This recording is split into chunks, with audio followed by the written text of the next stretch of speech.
Hello friends. आज हम कहानी लेखन के बारे में जानेंगे जो पार्ट डी लेखन विभाग करके आपको पूछा जाता है 24 मार्क्स का। स्टैंडर्ड 9th इंग्लिश मीडियम और गुजराती मीडियम दोनों में ये पार्ट डी के लिए आपको कुछ पॉइंट्स याद रखने हैं। स्टोरी राइटिंग में आप सोचते हैं कि पॉइंट या रूपरेखा दी जाती है तो हम डायरेक्ट उसके आधार पर कहानी लिख लेंगे, लेकिन कहानी लिखने के बाद या पहले आपको क्या करना है ये थोड़ी बात हम देख लें। प्रश्न पत्र में दी हुई रूपरेखा का अर्थ है पॉइंट या मुद्दे के आधार पर एक कहानी लिखने, उसे उचित शीर्षक देने और उससे मिलने वाली सीख या बोध लिखने के लिए कहा जाता है। आपने पूरी जो प्रश्न पत्र में दी गई रूपरेखा को समझ लिया, उसके बाद कहानी लिखना शुरू किया, लेकिन उससे पहले उचित शीर्षक यानी टाइटल देना पड़ता है, क्योंकि टाइटल नहीं दोगे तो आपको मालूम नहीं होगा कि स्टोरी का नाम क्या है। एग्जाम्पल मैं दूंगी मूवी का, क्योंकि वो ज़्यादा आपको समझ में आएगा और अच्छा भी लगेगा। कि आप कोई मूवी देखने जाते हो, मूवी पूरी देख ली, लेकिन आपको मालूम ही नहीं है कि उसका नाम क्या है, शीर्षक क्या है, टाइटल क्या है, तो आपको समझ में कैसे आएगा कि उसके अनुरूप वो होगा कि नहीं।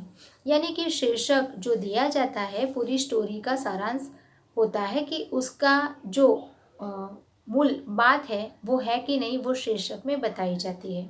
शीर्षक शॉर्ट में ही बहुत आकर्षक शब्दों में लिखा जाता है, 2 या 3 वर्ड्स में, पूरा सेंटेंस नहीं लिखना है। उससे मिलने वाली सीख या बोध, यानी कि पूरी स्टोरी आपने लिख तो ली, लेकिन जब पाठक पढ़ता है तो आपको उसमें से क्या सीख मिली है कि वो स्टोरी के द्वारा आपने क्या बोध लिया है, वो भी लिखने के लिए कहा जाता है।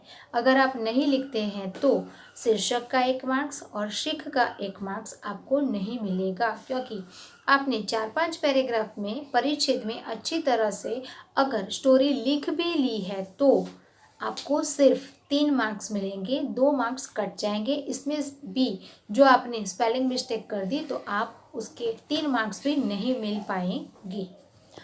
देखते हैं कहानी लिखते समय ध्यान में रखने योग्य बातें।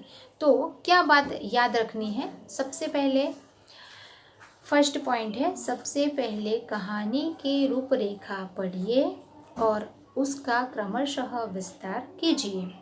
रूपरेखा यानी पॉइंट। आप क्या करते हैं, पहले 1-2 पॉइंट को देख लेते हैं और फटाफट कहानी लिखने बैठ जाते हैं, जो बिल्कुल गलत है। पूरा पेपर लिखने के बाद सेक्शन डी के लिए आपको मिनिमम आधा घंटा रखना चाहिए, 30 से 40 मिनट तक का समय आपके लिए होना चाहिए।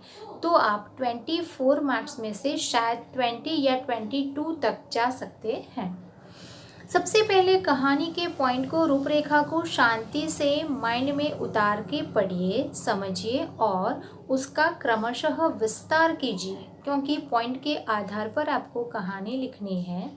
तो आप अपने माइंड के अंदर क्रमशः यानी स्टेप बाय स्टेप विस्तार से सोचिए और लिखते जाइए।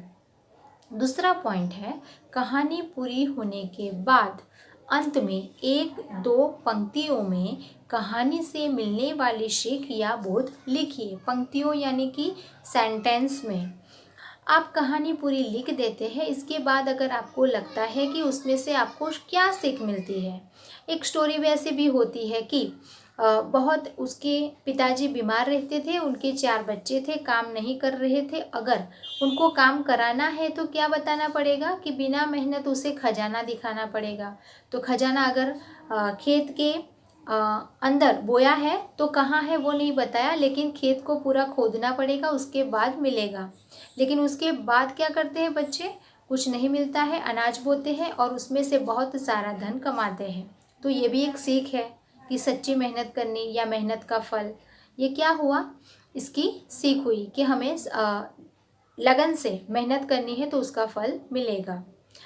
इसके लिए 1 अंक होता है, यानी कि जो आप सीख लिखते हैं उसका 1 मार्क्स आपको मिलता है। उचित सीख लिखने पर पूरे अंक दिए जाते हैं। अगर स्टोरी के अनुरूप आपने सीख नहीं लिखी है, मन में आई ऐसी बात 2 सेंटेंस में लिख दी है, तो आपको 0 या आधा मार्क्स मिलेगा। तीसरा पॉइंट है कहानी के प्रसंग, मुख्य विचार या संदेश के आधार पर कहानी को छोटा सा एवं आकर्षक शीर्षक दीजिए। कहानी में आपने क्या किया, प्रसंग लिखा यानी कोई बात लिखी। मुख्य विचार क्या है, यानी कि मैंने बताया अभी कि पिताजी का विचार क्या था, सीधे तरीके से समझ में नहीं आएगा तो उसके लिए उनकी एक तरकीब निकाली। और उस स्टोरी से हमें संदेश क्या मिलता है, इसके आधार पर कहानी को छोटा सा यानी कि 2 या 3 वर्ड्स में एवं आकर्षक शीर्षक देना पड़ेगा। ऐसे ही आप लिख दोगे कि हाँ पिताजी और बेटे, तो ये शीर्षक नहीं होगा। मेहनत का फल ये दोगे तो क्या लगेगा, थोड़ा आकर्षक लगेगा कि मेहनत का फल किस प्रकार से पाया, तो स्टोरी पढ़ने के लिए किसी को उत्सुकता रहेगी या तो वो पढ़ने बैठेगा। यानी कि छोटा सा एवं आकर्षक शीर्षक दो, उसके लिए भी आपको 1 मार्क्स मिलेगा। फोर्थ है कि कहानी लगभग 15-20 पंक्तियों में लिखनी होती है। पंक्तियाँ यानी कि सेंटेंस में, 15-20 वाक्य में। कहानी में रूपरेखा के आधार पर अगर लिखना चाहो तो 3-4 परिच्छेद होने चाहिए, यानी 3-4 पैराग्राफ में आपको कहानी लिखनी है।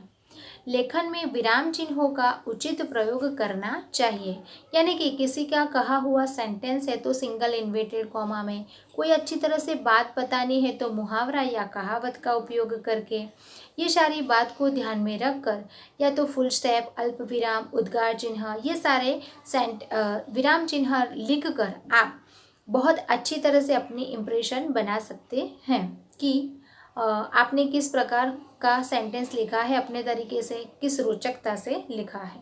कहानी की भाषा शुद्ध यानी अटपटी नहीं होनी चाहिए। सेंटेंस लिखा है, पूरा पैराग्राफ लिखा है तो पढ़ने वाला उसे समझ सके, भाषा शुद्ध होनी चाहिए। मुहावरेदार होनी चाहिए, यानी कि कहीं कहीं आप मुहावरों का और कहावत का उपयोग कर सकते हैं। कई बार ऐसा होता है कि एक ही बात 2-3 बार लिखी जाती है तो पढ़ने वाला शायद बोर हो जाएगा, उसको मज़ा नहीं आएगा और शायद टीचर को मार्क्स देने का मन भी नहीं होगा। कहानी आरंभ से अंत तक रोचक होनी चाहिए, यानी आरंभ माने आपने कहानी को स्टार्ट किया, शुरू किया तो अंत तक इतनी रोचकता से लिखो कि शायद पाठक पढ़ने वाला है जो उसे अच्छी तरह से पढ़े। लेकिन अगर आपने बहुत गड़बड़ी वाला लिखा है, कुछ क्लियर नहीं हो रहा है, तो वो रोचक नहीं लगेगी और उसके मार्क्स भी नहीं मिलेंगे। यानी कि आपको ये नोटबुक में नहीं लिखना है, ये 4 पॉइंट आपको याद रखने हैं और उसके आधार पर आपको कहानी लिखनी है, तो शायद आपको 5 में से 5 मार्क्स मिल सकते हैं बड़ी आसानी से। Okay, thank you.